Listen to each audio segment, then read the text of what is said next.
Hey guys, it's Ryu from Team Selfless, and today I have this extremely attractive human being, James Hazed Cobb, with me. We're going to talk to James a bit about his history, the performances of CLG from the time he was on CLG all the way through where we are now, and just have a nice little conversation about Counter-Strike. So James, if you can, for me, introduce yourself to the 2 or 3 people watching that don't already know who you are, haven't seen you on all your modeling posters and billboards across the country. Shut up. I'm James Hayes Cobb. I play for CLG or Counterlogic Gaming. I've been on the team for about, I think, coming up on 2 years now, at least under the CLG Wow, banner. Yeah. that's actually a very long time in in North American CS:GO standards. That's a very long time. Well, yeah, I mean, well, I guess within the org, yeah, it is. It'll be 2 years in December, but in terms of being on the team, I guess it's been the same team, just different names. I've been on the team for probably over 2.5 years now. So Okay, and is that like how you started as a pro in CS:GO specifically? yeah, so this was my first and only team in CS:GO. I I originally just knew these guys from Mumble. I used to hold tin mans in the Mumble, and I actually didn't play CS:GO the first year it was out. I had a full time job, and I didn't think I was still in that like I love 1.6, I hate CS:GO mentality. Um, What was the full time job? I was it's called bug building, but it was like kind of like computer engineering a little bit or graphic design like Okay, combined. It was a very unique type of job. I built what are called score bugs for live I TV do I do sporting remember you events. telling me that. Yeah, like the little scoreboard overlay type things, right? Yeah, yeah, during Okay, like basketball games, football games, stuff like that. So cool. I used to make those, and then yeah, about God, when was this? Probably around late 2013. I got into Counter Strike Go. I bought a really sick PC, and I was like, all right, let's do this. And I just started playing a bunch, and I started up the Tin Mans again. And then I was gonna join a team. I'd actually, I was originally gonna make an open team with some friends from the Mumble. So Jimmy and Sanks, who's now a Complexity, Yep. Demise, who doesn't play anymore, and then I don't remember who the fifth was gonna be. Um, and we were gonna make a team, and then Slip, who's an old 1.6. And Slip still plays a little bit, right? I feel like I still see him around every now and then. Yeah, he still plays. I don't know who he's playing for right now, but I know he still plays. Okay. He approached me about making a new team that had an invite spot with Mosbeck, Frost, and TCK, maybe? I kind of It laughed was, when you said Mossback. I just want to go on the record making sure this was that. Mosbeck in his prime. Oh, dude. So, I remember that we used to call it the Moose Watch, just spectating Mossback in matches. That was some intense stuff, man. see, I didn't really know much about him because I wasn't playing CS. Like, I The just team knew this was it was you, you, the legend Mossback, Slip, and who were the other two? Frost and Frost and TCK. TCK. Okay. I believe was the roster. I know Frost was there. I don't remember if it was TCK or not. Um, but we played like maybe 3 scrims, and on the third scrim we played Mousebaz, who at the time was Finesse, um, Lucky. Who else was it? And I don't remember. I think that's when they were trying out players. And I Okay. think JDM might have been playing as well at that time because we joined the team at the same time. Well, anyway, we're scrimming them, and then I'm really good friends with him. I've known him for like 6 years at this point, from Mumble, or 5 years at this point. And then after it was over, I played really well. And after it was over, they just Finesse messaged me, and he goes, "Lucky just said, why don't we just pick you up?" And I agreed. And I'm like, "Okay, yeah, why not? Because I'd rather play with y'all. Yeah, Y'all are my let's do friends." that. There you go. So then I just joined their team. We did tryouts for a little bit, but I was pretty much in. And then when I was trying out, that's when I was trying out with JDM at the same time. He was on like a main team at the time, and his op was insane. So we are like, yeah, let's do it. And then yeah, That was 2014 or that was 2013. yeah. When we got picked up, it was January of 2014. So Okay. yeah, it's about 2.5 years now. Wow. Okay. And so then from there, you said that was already with an invite spot. Yeah, I You- started Invite.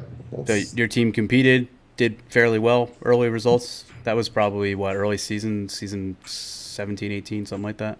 Yeah, so our first season we actually qualified for LAN, the ESCA LAN, which was a really big surprise to not only us but to everyone who was in the scene because they were like, "Who the hell is this Haste and JDM kid?" Who are these random people from Mumble?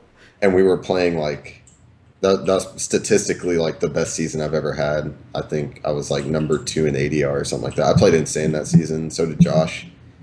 We both just played That out was of our back in the minds. Mirage CE days. That was when your Yeah. home map was a little bit different looking.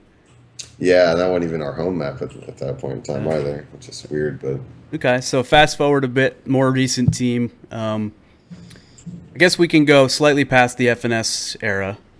okay. So the five that you guys had when you had Pita Hmm. not playing was you, Cutler, aka the Apocalypse. We're calling him that. Deal with it.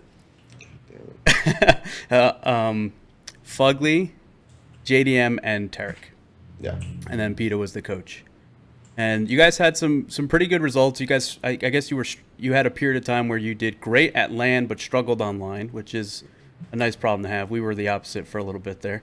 Hmm. Um, and then you guys decided to replace Fugly, and went a while without actually replacing him. You were using Pita to play, and Pita played fairly well in some of the events that you guys were using. So what happened with Fugly? What was that situation? How much can you share about the decision to remove Fugly from the team?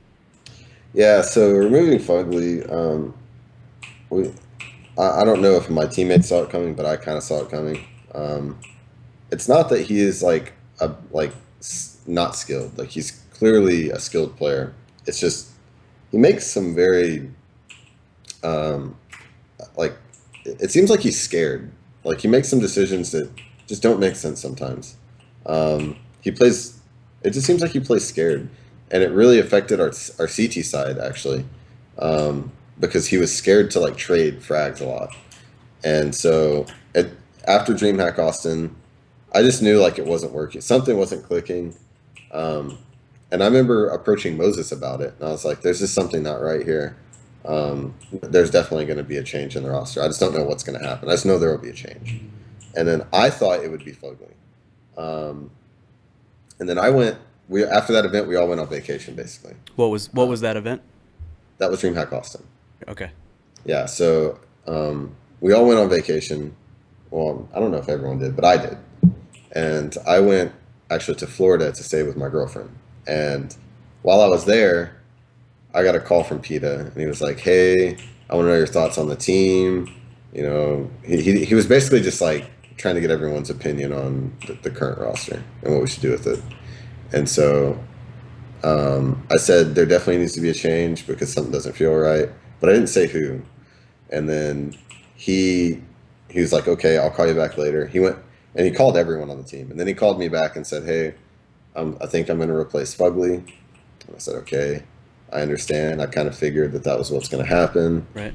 And then we he had someone in mind, and it's not this person had already agreed to join the team. Okay. So before we go into we're gonna call this person the Riddler, just 'cause he's a big question mark.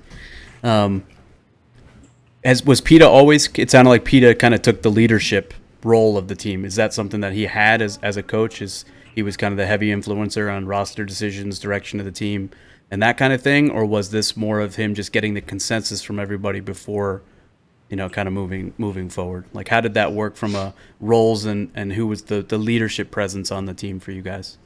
Yeah, so PETA ran the show, specifically Okay. in terms of the roster. Um, the way I view Hmm. coaches is they should have complete control, and you have to have complete faith in them. Otherwise, his system will fail. Um, so yeah, I pretty all my judgment was deferred to him.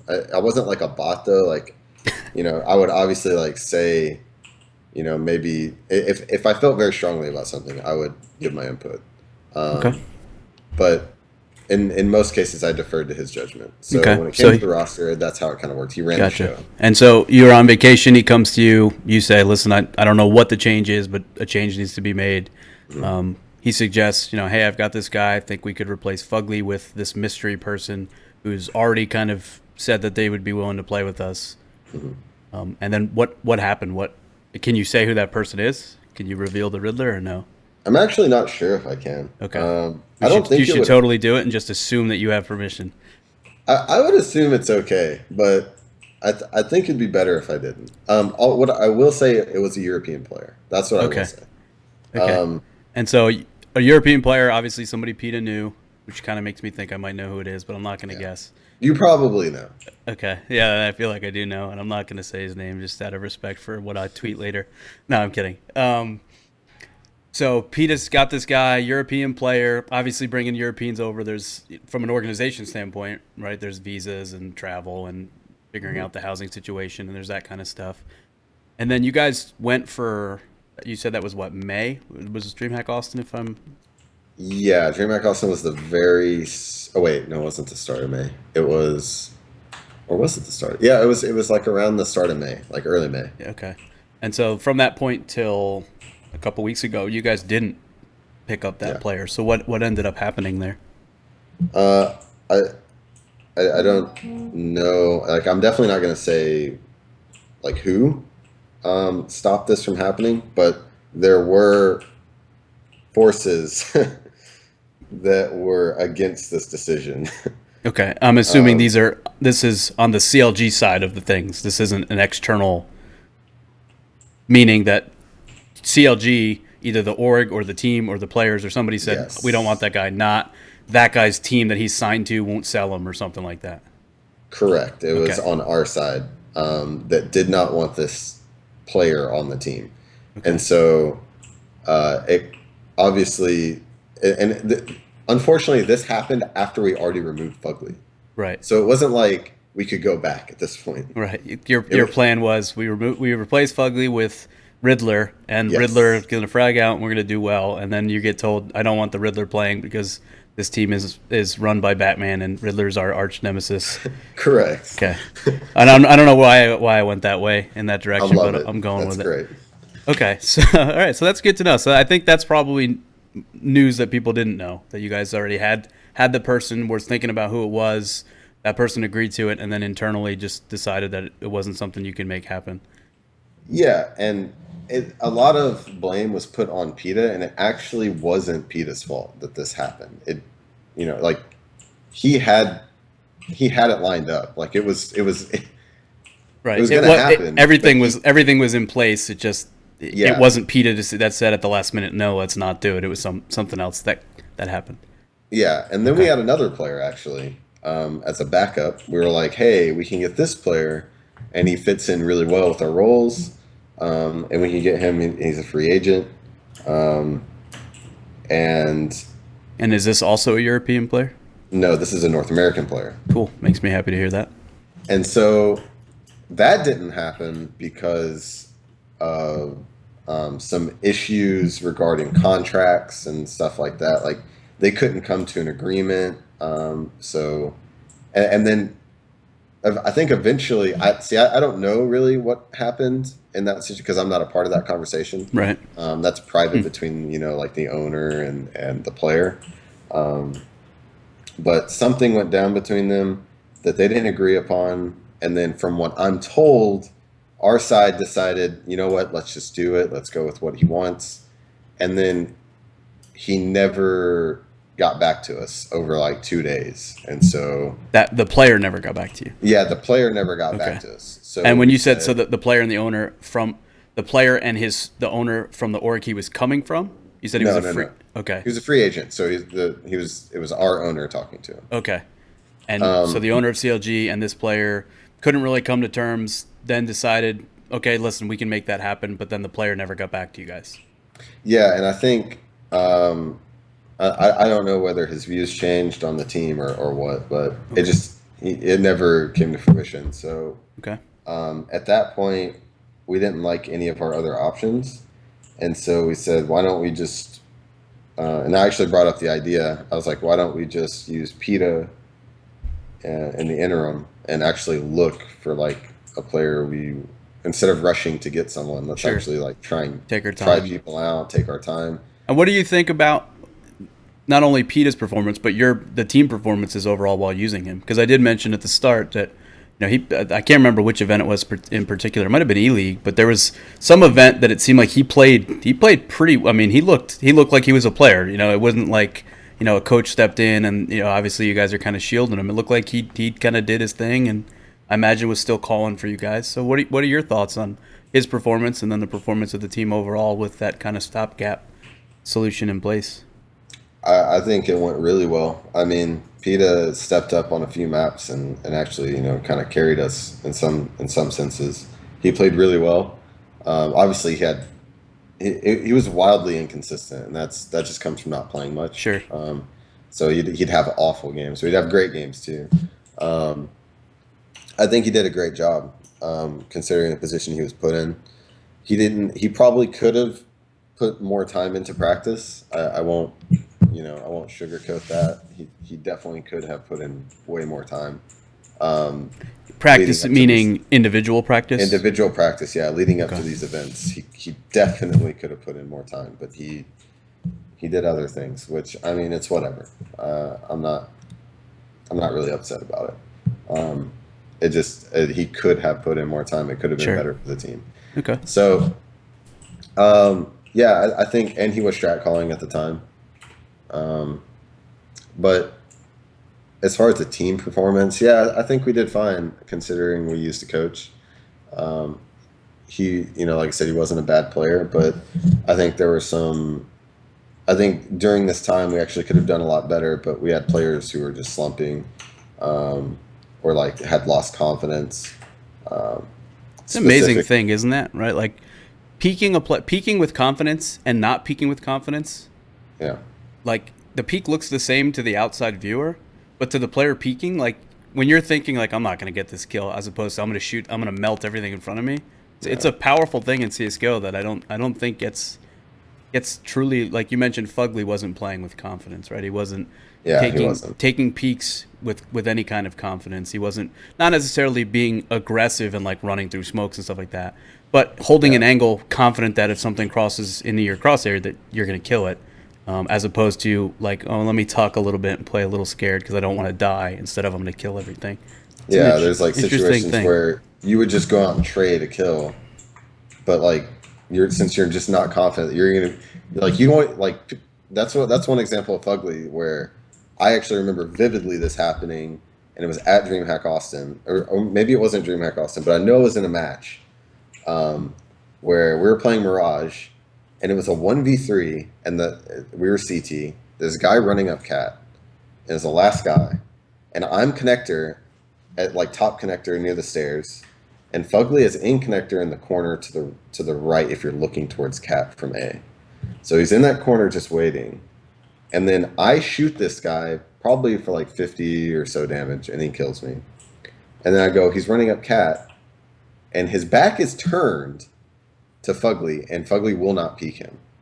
And I'm like screaming at Fugly to peek. I'm Right? like, Like please trade just it, peek peek. him, peek I'm him. like, trade. And he's just like, he's not confident to trade that kill. Right. And that's like a really good example of like what confidence can do. Because we actually end up losing that round.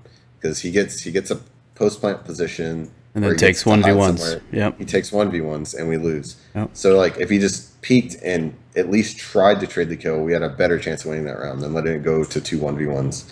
It was just really, that's what confidence can do to a player. Sure. Like it can, fans don't really see that. Well, maybe they do sometimes. I'm not gonna say all fans miss that, but it's definitely missed by most. Yep. Yeah, I think there's a lot of players that when they hit the first one or two shots, in their head something clicks, and then if you're the third, fourth, or fifth guy to peek that person on that round, you're gonna die immediately. And Yeah. I actually think Shroud is a great example of that. If Shroud gets 2 1-shots on the first two people, don't peek him because you're dead if you peek him. Yeah, yeah. But then if you wait to the next round or the next map or something, and he's a little bit cooled off, it's not quite there. Okay, so you mentioned, you guys had a couple players slumping. Everybody wasn't really clicking at the same time. You were kind of in this weird situation where, you had a fifth, but it didn't pan out. Then you almost had another fifth, and that also didn't pan out. You were playing with Pita, with a couple of guys that were slumping and just not clicking all at the same time. I think you guys played your first showing at E League. You guys made it to the match against Australis, right? And it was like a super intense series. Yeah. Went through a third map. That was with Pita. That was with the five. Mm-hmm. And then between then and your most recent showing at E League, there was this kind of blockbuster trade that most people I don't think saw coming. For JDM went to Liquid, and Koosta from Liquid went to CLG to play on your team. Yeah. So can you talk to me about that? Did you see that coming? What were your thoughts when you first heard it? And I know you and Josh are close. You mentioned you've been playing forever together. What was that like? Talk me through that. Yeah, so that was actually a huge surprise to me.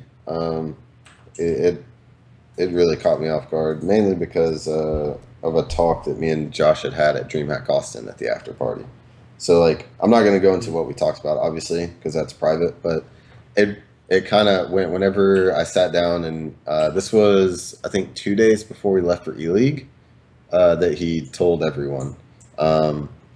And he told me, well, I think he told some other people first. I'm not actually sure who all knew before me, but he told me about 2 days before E League, and I was pretty shocked. Before E League, when you guys were there and played with him. Yeah, and played with him. So you guys playing your hearts out in that best of three. I remember that because, especially the first several weeks of E League, Buffalo Wild Wings, food, beer, esports. It was awesome cheering you guys on. I remember sending a Snapchat where I feel like I kind of jinxed it. It's like, who's going to win this? And CLG's going to win map 3. And so you knew going into that week that he was going to Team Liquid. Yeah, I knew. Okay. So and it like and I wasn't really mad at him. To be honest, I was hoping it turned out good for him. I hope Liquid turned out good. But what I wanted more than anything was our last hurrah as a team to be like memorable. So I really wanted to win this like badly. And going into that Australis match, even the SK match, I was fired up. I really wanted to win. I played some of my best CS, I think, at that E League that I've played in a long time, and that might have been why. I hope I can get in that zone more often because I played really well. And then that Australis match was a heartbreak, man.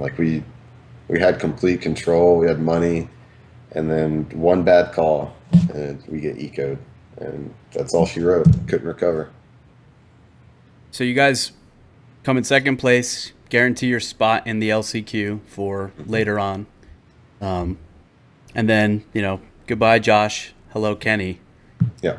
Talk to me a little bit about what, how was the team receptive?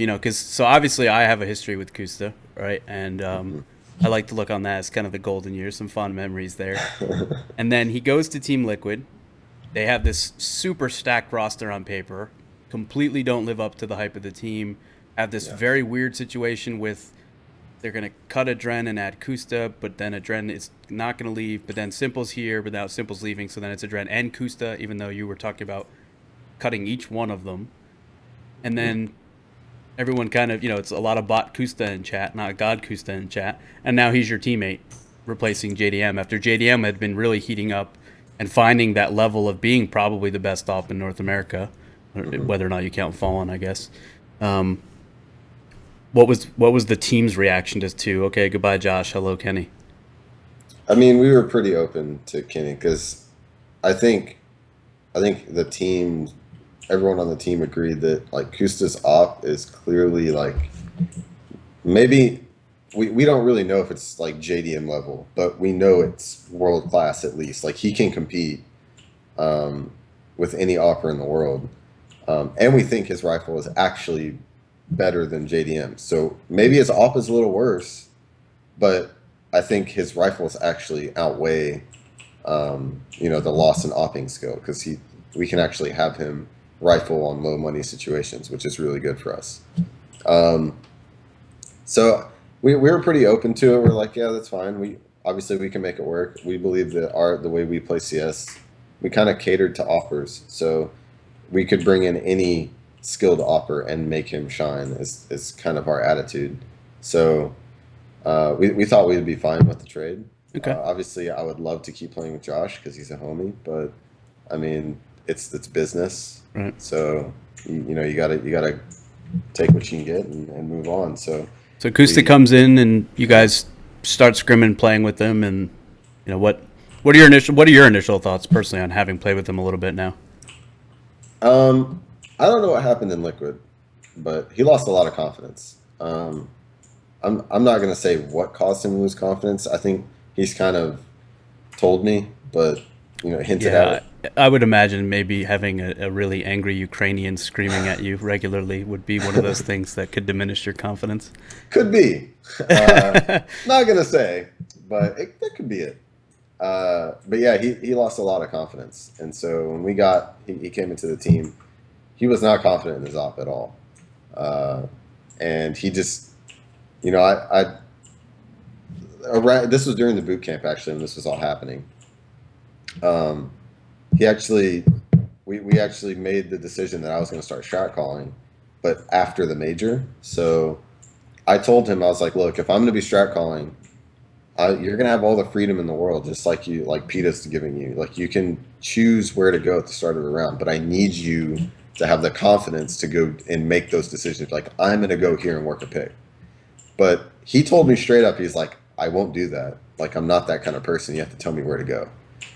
And his words were this: I'm an AWPer trapped in a rifler's body.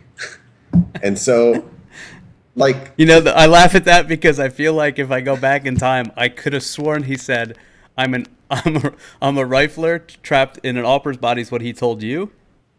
no, he's basically said he's an AWPer like plays like a rifler. Like Okay. that's what he was I saying. feel like I've heard him say the exact opposite to He me on probably our team has. before, which is why I think that's fun. Just the evolution of Kusta, I guess. He's such So, a troll. Unbelievable. okay, But so you go to the major. You want him to have a little bit of freedom, but he's afraid to take the liberties that you're giving him as a caller. Um, what were your well, I didn't call thoughts? there. I didn't call it the major. Okay, you did not call the I was major. going to call after the major, but the decision Okay, was made during boot camp. okay, got it. Yeah. And so you guys go to the major. Hmm.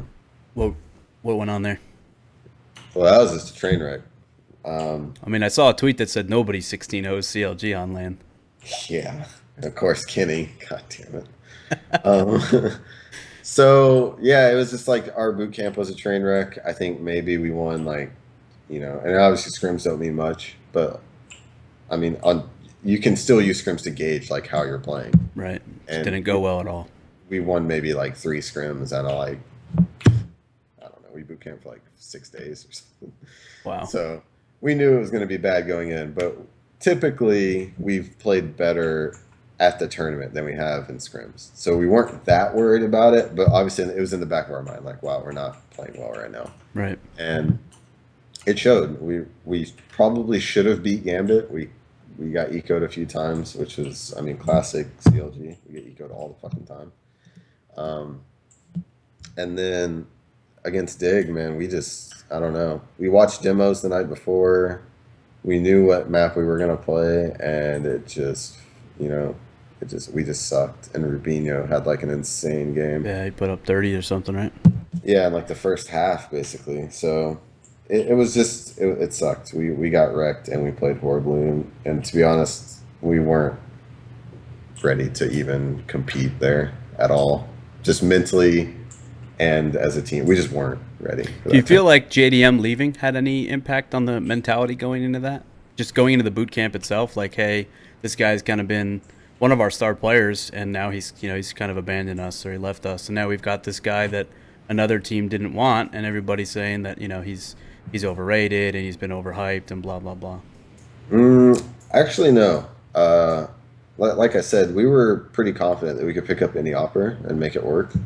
Um, so we were actually pretty confident. And the scrims prior to the boot camp. So when he first moved into the house, we played a few scrims, and we were like, felt like we were playing better than we were with Josh. We were playing really well. So we were very confident going into the boot camp. I think during the boot camp, some things happened. Um, and there were some interactions between players that kind of brought everyone down and put us in a really bad like state of mind. going Got it. to the major. So Some internal team conflict there. yeah, there was some team conflict that went down that caused some Okay. problems, and so yeah, that was probably why the performance was so bad. But like that's in the past now, so I don't Okay. gotta worry about Yeah, that. we don't need to go too far into that. Yeah. Okay, so you guys come back from the major. There's a little bit of a cooling off period, and then I remember looking at Twitter and saying like, "What? Wait, what? Tarik's just gonna stream for the rest of the year? Wait, Pita's going back to Europe in the same Yeah. day? Like what?"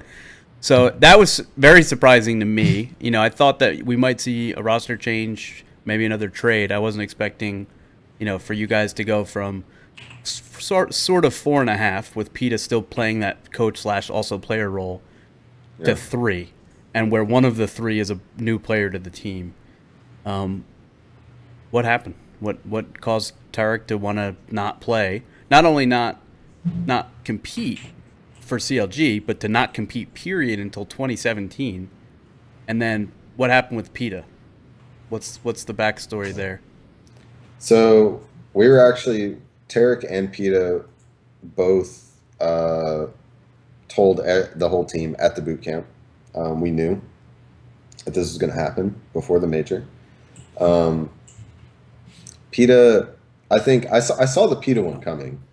To be fair, because you can see when someone's away, living across the world for that long, like away from family, friends, his girlfriend, like it starts off really positive, but over time you can see him like, Wearing getting a down. little more depressed. He's getting weared down a little bit. Yeah, you can see the change happening. So I could see him, eventually wanting to go back.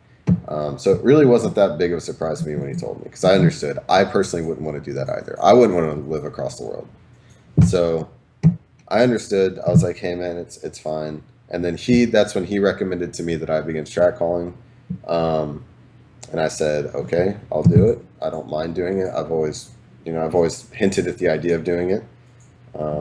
So I'm okay with it. And then for Tarik, that was a little more of a surprise. Um, I'm not gonna say like it wasn't in like the back of my mind. I kind of thought it might happen eventually, but I didn't know when. Um, but to do it like right at the boot camp was a surprise to me.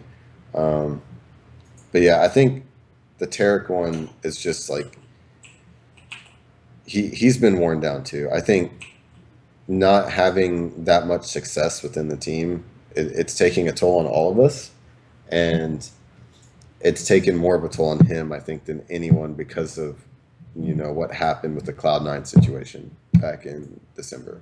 So obviously, like And you said that was September, back in no, December. December. Okay, I was gonna say Yeah, that the time it frame was seemed in wrong. December. And so that situation, just in short, looked like he might be going to C9.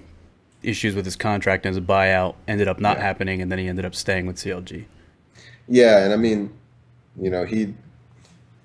he obviously wasn't happy about the situation, but he was like, fine, I'll just keep playing. It's whatever. Right. Um, and you could just see over time though, like the way he viewed the game changed.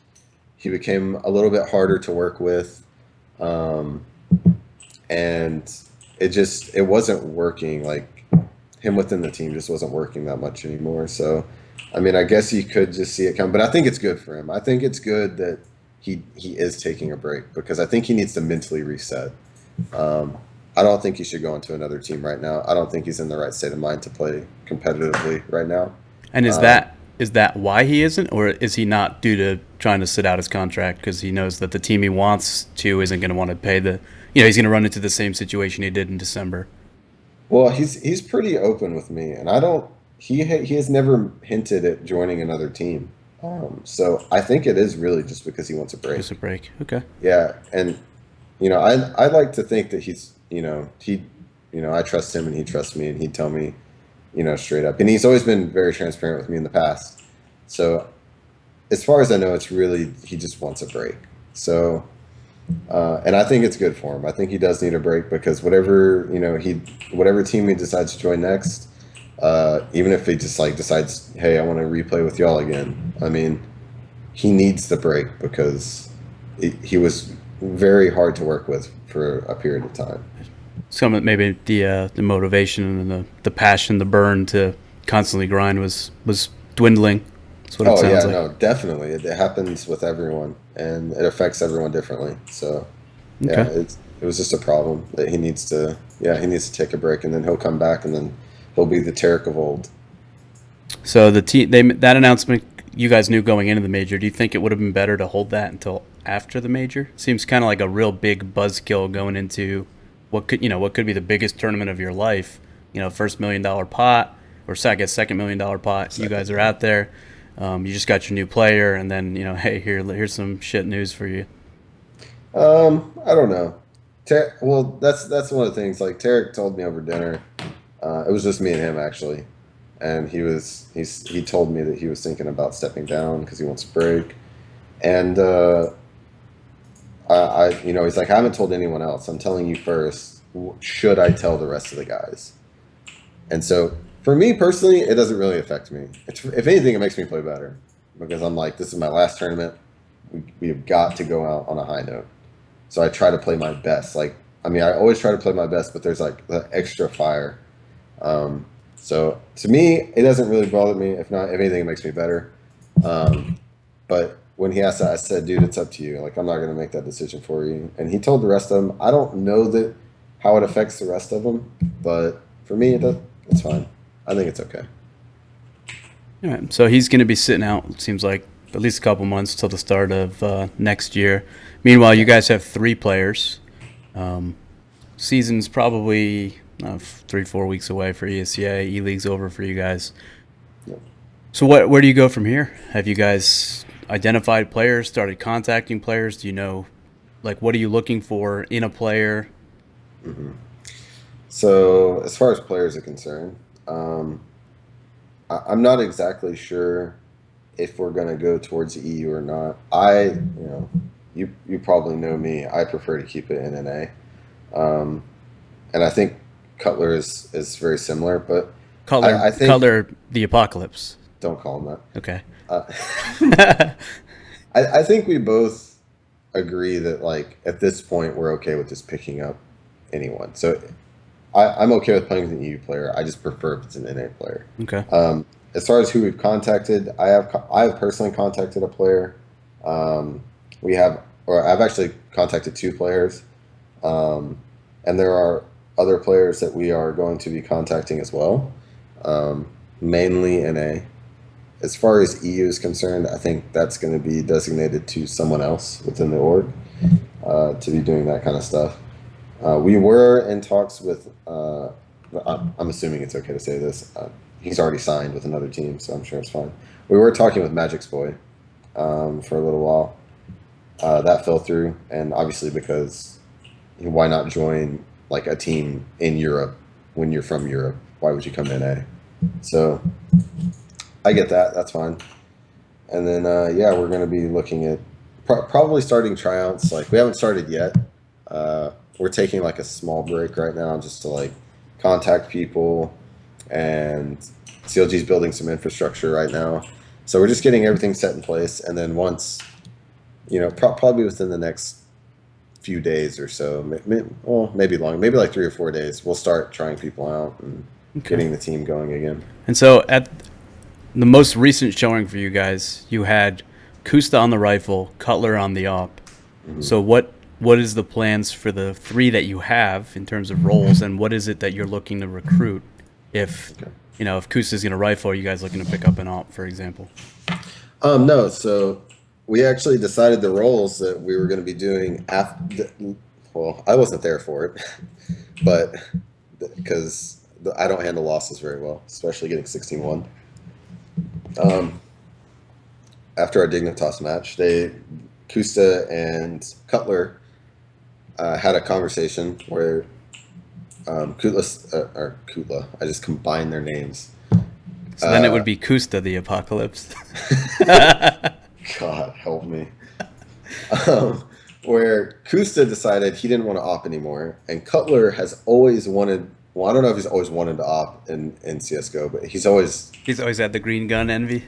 Yeah, well, yeah, because in 1.6 he was an opper. Right. He was one of the best North American oppers in late 1.6, and so um, they decided to switch roles. They were like, well, why don't kids just like, well, I just want a rifle, so why don't you just op? And they were like, all right, let's do it. And so when they told me, I said, since I'm strat caller, they were like, is that okay? And I said, dude, I don't care. Do whatever you want as long as y'all play well. And because I'm not the type of guy that's gonna like control everything. I'm not gonna micromanage. So I just want you to do what you think's best for you. So if like in my eyes, everyone could be an opper. Like if you have a feeling that you can win the round by opping this position on this round, you just do it. Like don't you go with like obviously if you have like two ops already, you don't do it. You ask someone else like, hey, can I borrow your op, something like that. Obviously, but anyway, moving on. Um, I think it worked out really well as we saw at E League. Um, Koosta was, while not getting MVP of the match because we lost, he was the MVP of the match in my opinion. He played insane. He won all the like key rounds, um, and good clutches. He just played amazing that entire best of three series against FaZe. And Cutler had been probably in the worst mental state I've ever even known him. I've known him for like 7 years. So, like, him switching to the op and then playing as well as he did in that series really helped him. It's a huge mentally as well. boosting. Yeah, I bet. Yeah. So it helped the whole team. Like everyone was dogging us for it. Whenever Cutler was opping and Koosta was rifling and I'm strat calling, everyone's changing roles. And everyone's just giving a shit for it. They're like, y'all are going to suck. Why are y'all doing this? Why are you taking the op away from Koosta? And they don't understand. Koosta didn't want the op. So we didn't take anything from him. He gave it away. So It's interesting to hear. Yeah, I definitely, that was not the narrative, right? The narrative was like, they're taking it away. They're taking away his pride and joy. They just find ways to attack teams. I just don't get it. But whatever. Community can just attack us all they want, like they've always done.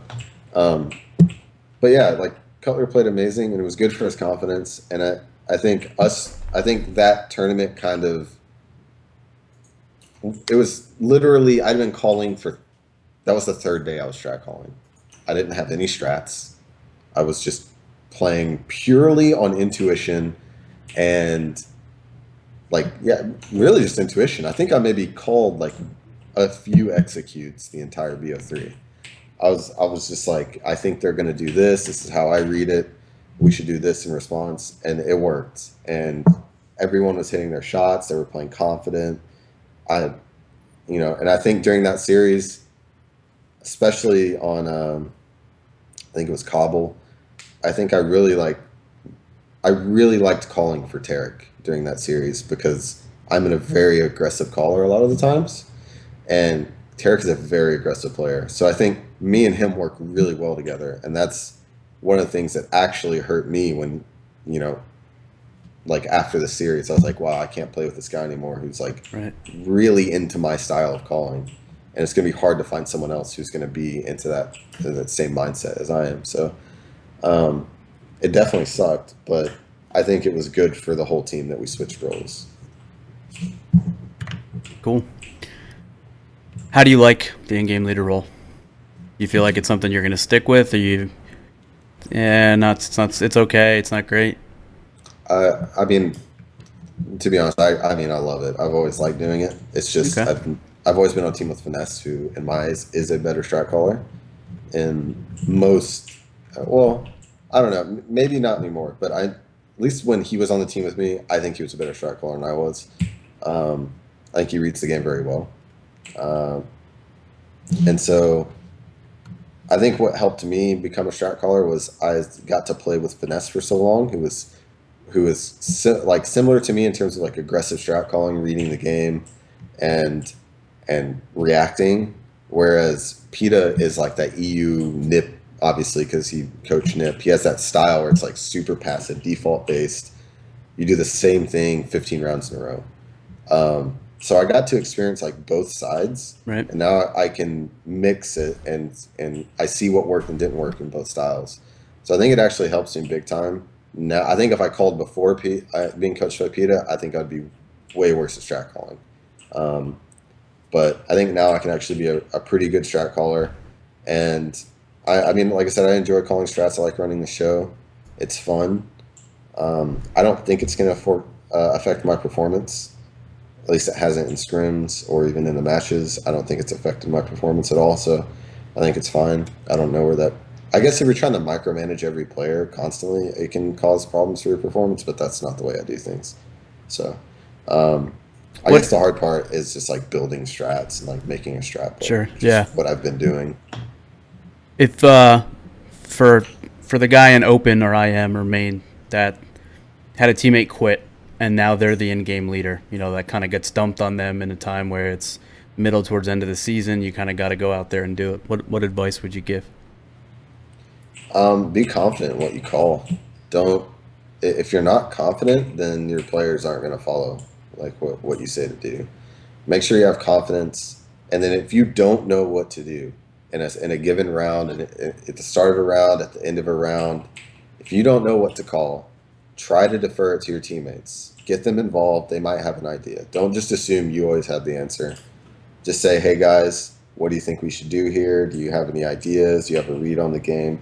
That's what I do, and it worked well in the Phase series. If I didn't know if I had no read on the game at all, then I just say, hey guys, do you have any ideas?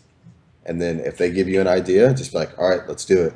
And that gives them confidence too, because then they believe they can be a contributing factor to towards a goal, which is winning. So I think that would be my number one advice is to be confident and then also like defer to your teammates.